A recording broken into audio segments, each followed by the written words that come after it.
Good morning students. आज हम heterocyclic compounds part 4 को डिस्कस करेंगे, जिसमें कि हम केमिस्ट्री ऑफ पिरिडीन के बारे में समझेंगे। पार्ट 3 में हम लोगों ने जो पढ़ा था वो फ्यूरॉन के बारे में पढ़ा था। फ्यूरॉन की संरचना, फ्यूरॉन में एरोमेटिसिटी किस प्रकार से होती है ये देखा था। प्रिपरेशन ऑफ फ्यूरॉन देखा था हमने पढ़ा, और फिजिकल प्रॉपर्टीज ऑफ फ्यूरॉन को डिस्कस किया था। साथ ही फ्यूरॉन की जो महत्वपूर्ण रासायनिक अभिक्रियाएं हैं उनको भी हमने पिछले सेशन में डिस्कस किया था। पार्ट 4 जो कि आज हम डिस्कस करेंगे, इस सेशन में हम पिरिडीन के बारे में समझेंगे। पिरिडीन क्या है, इसकी संरचना कैसी होती है, पिरिडीन में एरोमेटिसिटी, एरोमेटिक कैरेक्टर पिरिडीन में किस तरह से होता है। साथ ही हम ये भी समझेंगे कि पिरिडीन में एरोमेटिसिटी बेंजीन के कंपैरिजन में किस प्रकार से होती है।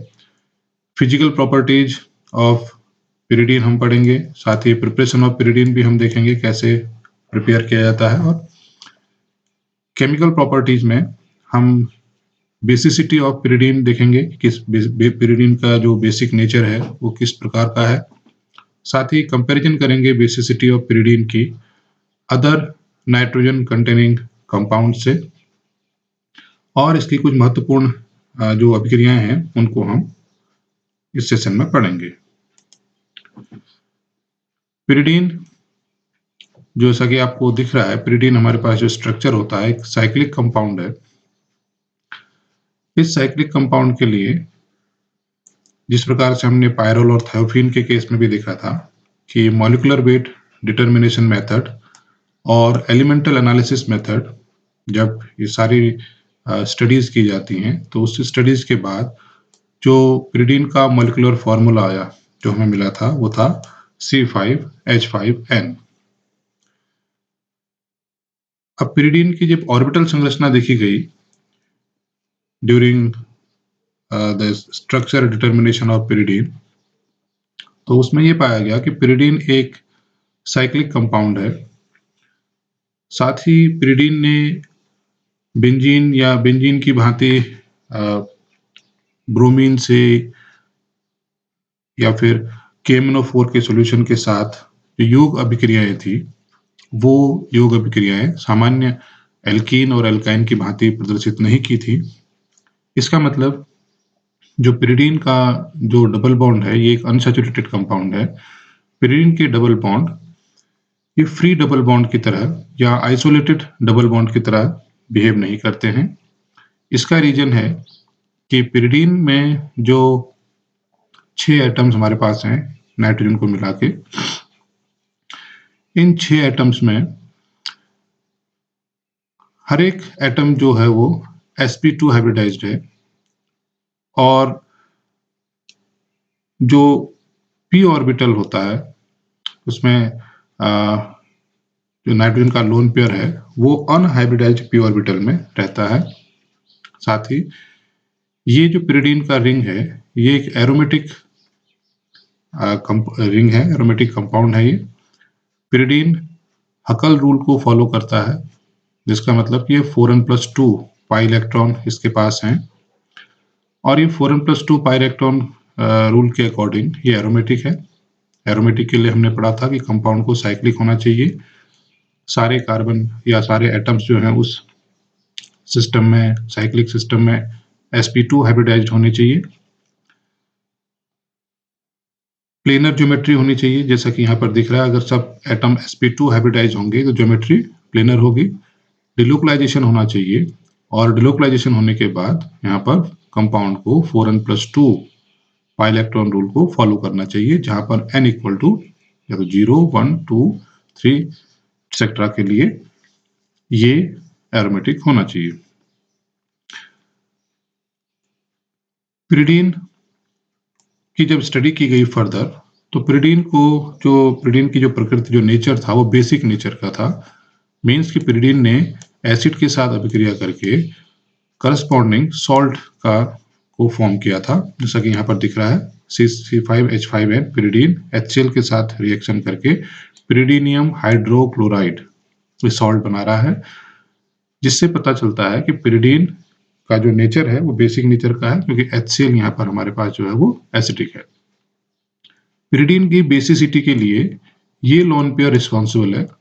चूंकि ये लोन पेयर कॉन्जुगेशन में पार्टिसिपेट नहीं करता है इस रिंग के डबल बॉन्ड के साथ, इसलिए ये इस कार्बन फ्रेमवर्क के पैरेलल प्लेन पर एग्जिस्ट करता है। यह लोन पेयर नाइट्रोजन का इस कार्बन और पिरिडीन का जो मॉलिक्यूलर फ्रेमवर्क है उसके पैरेलल प्लेन पर एग्जिस्ट करता है, इसलिए यह कॉन्जुगेशन में पार्टिसिपेट नहीं कर पाता है। क्योंकि कॉन्जुगेशन में वही इलेक्ट्रॉन पार्टिसिपेट करते हैं जो कि उस डबल बॉन्ड के या ट्रिपल बॉन्ड के प्लेन पर एग्जिस्ट करते हों। ये डबल बॉन्डेड प्लेन जो हमको दिख रहा है कि double bond in P orbital से बन रहा है, जो कि मॉलिक्यूलर फ्रेमवर्क के परपेंडिकुलर है, लेकिन ये जो ऑर्बिटल है जिसपे कि लोन पेयर है वो इस पी ऑर्बिटल के परपेंडिकुलर है, इसलिए ये इलेक्ट्रॉन कॉन्जुगेशन में पार्टिसिपेट नहीं कर पाएंगे। इसलिए ये फ्री लोन पेयर जो नाइट्रोजन का है ये एसिड के साथ अभिक्रिया करके इस पिरिडीन के बेसिक नेचर को शो करता है। साथ ही इस स्ट्रक्चर में दिखाया गया है कि कैसे जो इलेक्ट्रॉन डेंसिटी है पिरिडीन की वो नाइट्रोजन एटम की तरफ ज़्यादा रहती है, बिकॉज नाइट्रोजन एटम इलेक्ट्रोनेगेटिव ज़्यादा होता है रेस्ट जो कार्बन हमारे पास यहाँ पर है कार्बन एटम से, इसलिए ज़्यादा इलेक्ट्रोनेगेटिविटी के कारण इलेक्ट्रॉन क्लाउड की शिफ्टिंग जो होती है वो टुवर्ड्स नाइट्रोजन एटम रहती है।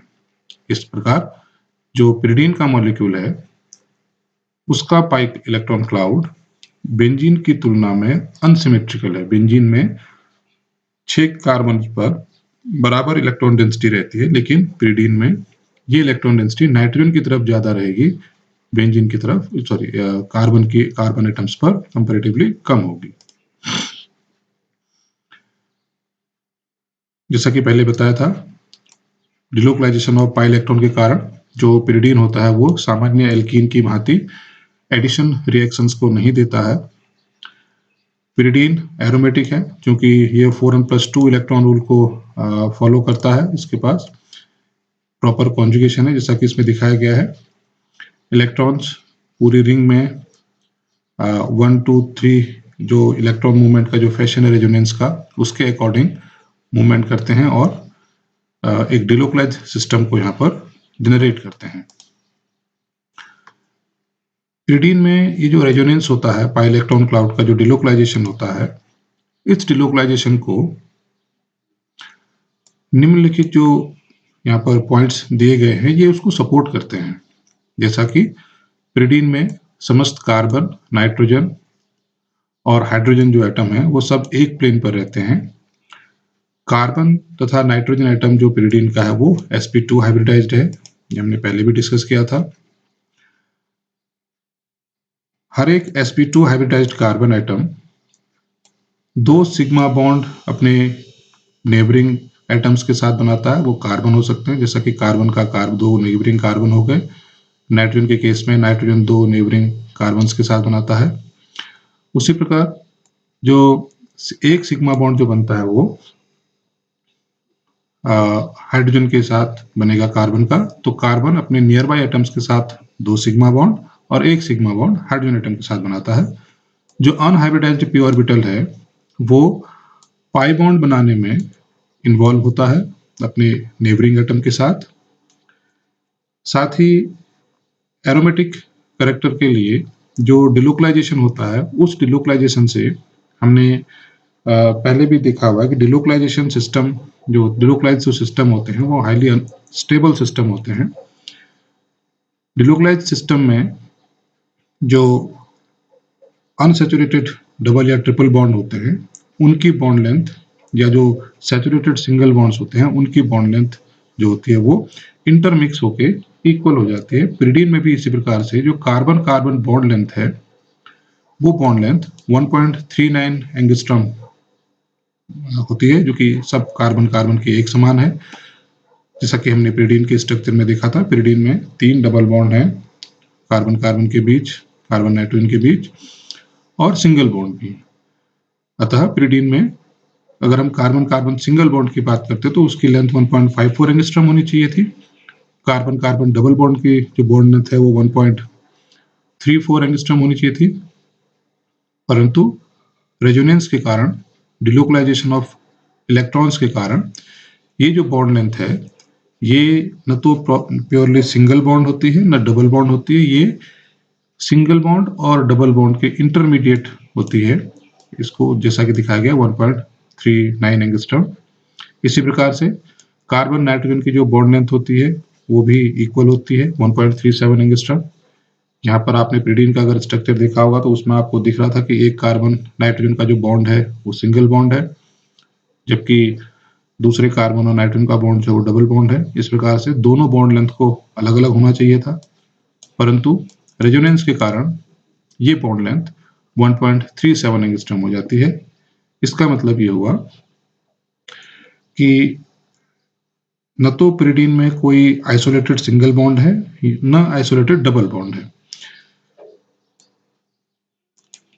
ये सारी जो प्रॉपर्टीज हैं, क्योंकि pyridine में न तो प्रॉपर डबल बॉन्ड है न सिंगल बॉन्ड है, इसलिए pyridine में कार्बन कार्बन डबल बॉन्ड जो है वो एडिशन रिएक्शन नहीं देता है, और ये carbon carbon double bond purely double bond की फॉर्म में नहीं होता है।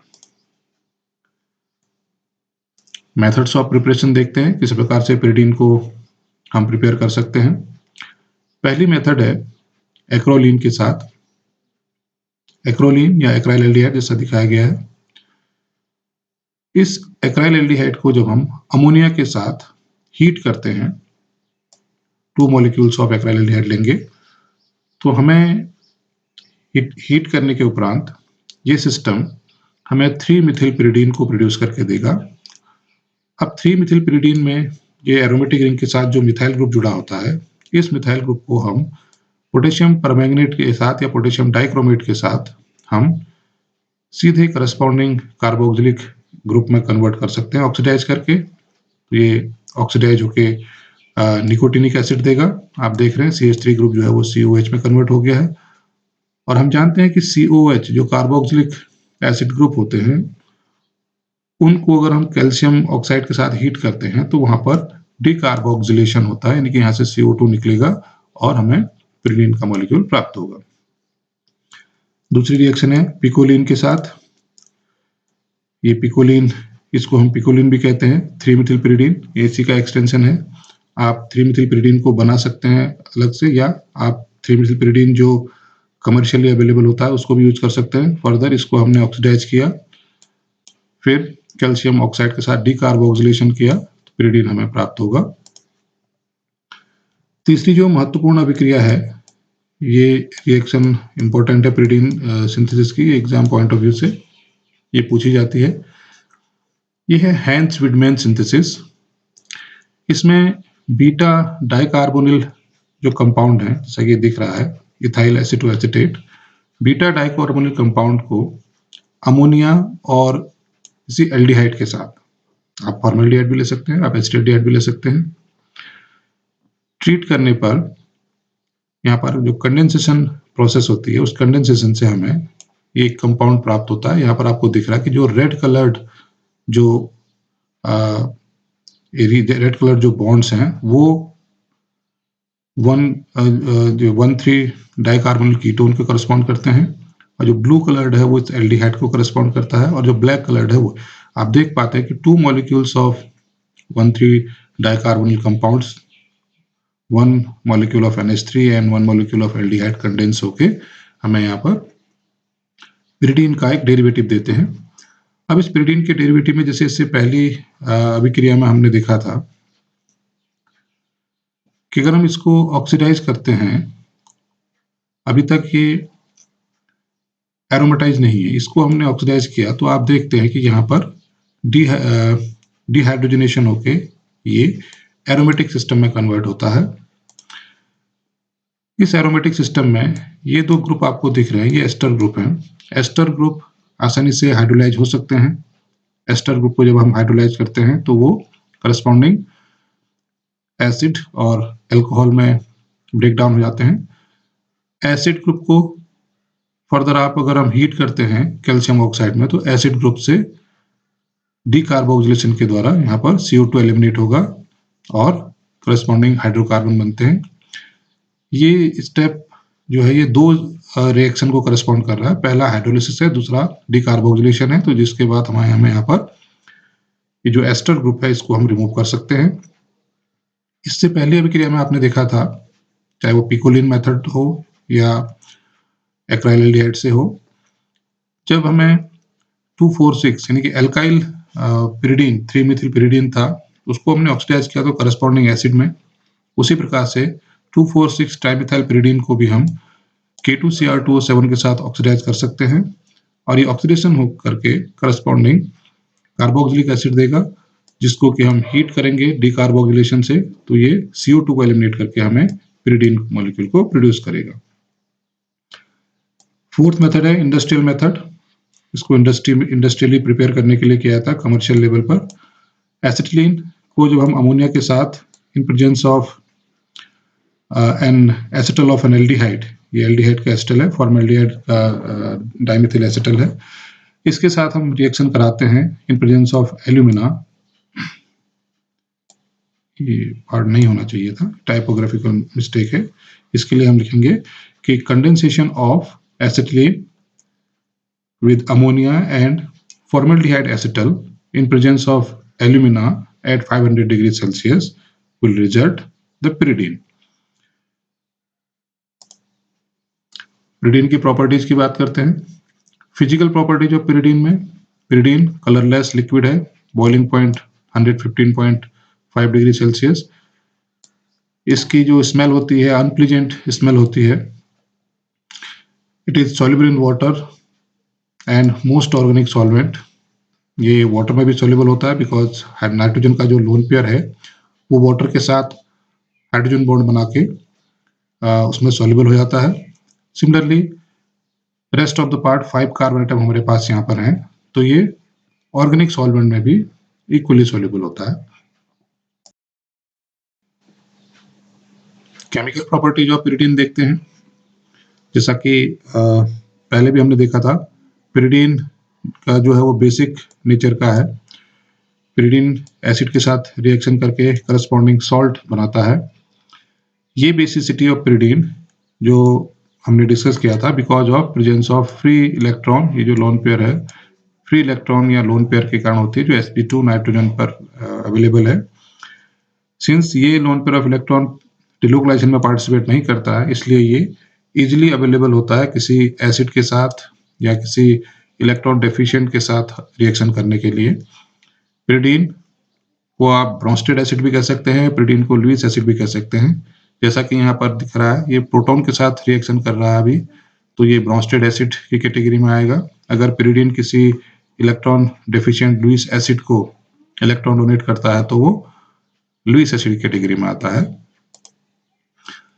बेसिसिटी का कंपैरिजन देखते हैं पायरोल, एनिलीन, pyridine और पाइपरिडीन का।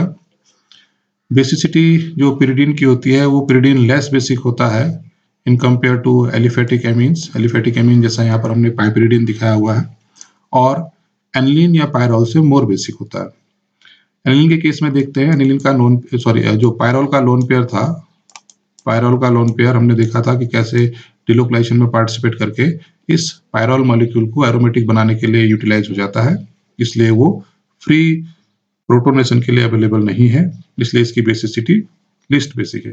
हाउएवर एनिलीन के केस में एनिलीन का लोन पेयर जो बेंजीन रिंग के जो कॉन्जुगेटेड डबल बॉन्ड हैं उनके साथ रेजोनेंस में पार्टिसिपेट करता है। सिंस ये लोन पेयर इस एनिलीन का जो एरोमेटिक नेचर है उसके लिए रिस्पॉन्सिबल नहीं है, देयरफॉर ये लोन पेयर पार्शियली प्रोटोनेशन के लिए अवेलेबल रहता है। आपने देखा होगा कि एनिलीन की रिएक्शन जब हम वाटर के साथ कराते हैं तो यहाँ पर करस्पॉन्डिंग अमोनियम सॉल्ट हमको मिलते हैं। pyridine में जैसा हमने देखा था कि फ्री लोन पेयर है, ये अवेलेबल है फ्री लोन पेयर, लेकिन पाइपरिडीन के केस में सिंस ये sp3 है इसलिए ये इजीली प्रोटोनेट हो जाएगा। इसको आप कंपेयर कर सकते हैं पीकेबी के आधार पर। पीकेबी का मतलब होता है, जैसे हम पीएच देखते हैं, जिसका पीएच जितना ज़्यादा होता है उतना ही वो बेसिक ज़्यादा होता है। पीएच का वैल्यू जितना कम होगा, 0 की तरफ होगा, उतना एसिडिक ज़्यादा होता है। सिमिलरली आप पीकेबी में भी हम ये कह सकते हैं, पीकेबी का मतलब जितना पीकेबी का वैल्यू ज़्यादा, उतना ही वो बेसिक ज़्यादा है। KB stands for dissociation constant of base. तो पायरॉल इन समस्त बेसों के कंपैरिजन में लीस्ट बेसिक है, जबकि पिरिडीन जो है वो पायरॉल और एनिलीन से ज़्यादा बेसिक है। अब आते हैं केमिकल प्रॉपर्टीज की इलेक्ट्रोफिलिक सब्स्टिट्यूशन रिएक्शन पर। इससे पहले कुछ पॉइंट्स डिस्कस कर लेते हैं।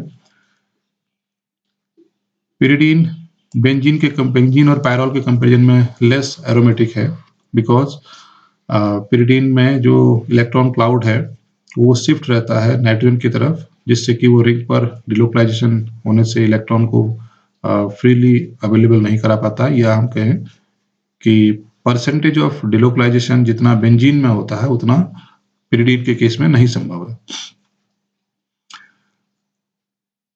इस रीजन से पिरिडीन जो है संभव एरोमेटिक इलेक्ट्रोफिलिक सब्स्टिट्यूशन के लिए डीएक्टिवेटेड हो जाता है। मींस कि इलेक्ट्रोफिलिक सब्स्टिट्यूशन के लिए जो एरोमेटिक रिंग है, उस एरोमेटिक रिंग पर इलेक्ट्रॉन डेंसिटी मैक्सिमम होनी चाहिए और सिमेट्रिकल होनी चाहिए। लेकिन पिरिडीन के केस में because of high electronegativity of nitrogen, ये जो इलेक्ट्रॉन क्लाउड है, जैसा कि ये दिख रहा है, ये इलेक्ट्रॉन क्लाउड नाइट्रोजन की तरफ शिफ्ट रहता है। इसका मीनिंग रेस्ट कार्बन पर इलेक्ट्रॉन डेंसिटी कम होगी, इसलिए वो इलेक्ट्रोफिलिक सब्स्टिट्यूशन के लिए इजीली अवेलेबल नहीं होंगे। अभी लो रिएक्टिविटी पिरिडीन की क्यों है उसको देखते हैं। Because of high electronegativity of atom that reduces electron density on the ring carbon, हमने डिस्कस किया था। पिरिडीन एसिड के करस्पॉन्ड हाईली सेंसिटिव भी है, तो पिरिडीनियम कैटायन को बनाता है। ऑल्सो इलेक्ट्रोफाइल जो हम यूज करेंगे वो इलेक्ट्रोफाइल का पॉजिटिव नेचर होता है, तो वो पिरिडीन के लोन पेयर के साथ इंटरेक्ट करके पिरिडीनियम आयन को फॉर्म कर सकता है। एक ये पॉसिबिलिटी रहती है, जो कि इलेक्ट्रोफिलिक सब्स्टिट्यूशन के रेट को घटाएंगे। पॉजिटिव चार्ज जो नाइट्रोजन का अगर एटम पर आएगा आफ्टर, जब हम इस नाइट्रोजन को किसी एसिड के साथ या फिर किसी इलेक्ट्रोपॉजिटिव के साथ करेंगे, तो नाइट्रोजन के पास इस प्रकार से पॉजिटिव चार्ज आएगा, और ये positive charge electron decreases the electron density on nitrogen atom, और साथ ही साथ जब इलेक्ट्रॉन डेंसिटी नाइट्रोजन पर कम करेगा तो उसके साथ ही साथ ये इस पूरी रिंग पर भी, कार्बन एटम पर भी इलेक्ट्रॉन डेंसिटी को कम करेगा।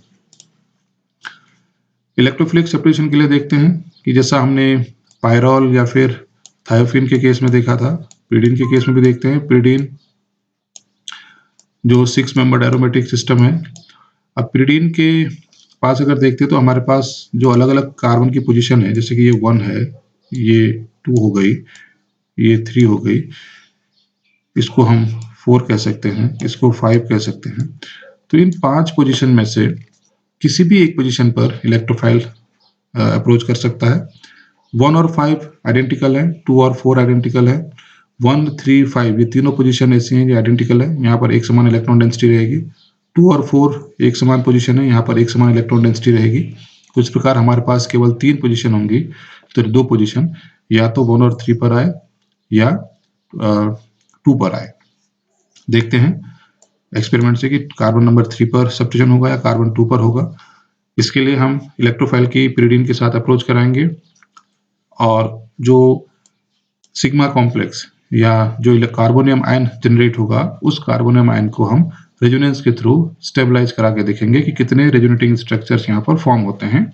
सिमिलरली कार्बन 2 पर हम अप्रोच कराएंगे, और कार्बन 2 पर इलेक्ट्रोफाइल की रिएक्शन करने के साथ जो सिग्मा कॉम्प्लेक्स बनेगा, उस सिग्मा कॉम्प्लेक्स का हम ये देखेंगे कि भाई उन सिग्मा कॉम्प्लेक्स जितने जो बनता है उसको रेजोनेंस स्टेबलाइज कराएंगे, और साथ ही ये देखेंगे कि रेजोनेंस स्टेबलाइज कराने के बाद कितने स्ट्रक्चर यहाँ पर फॉर्म होते हैं।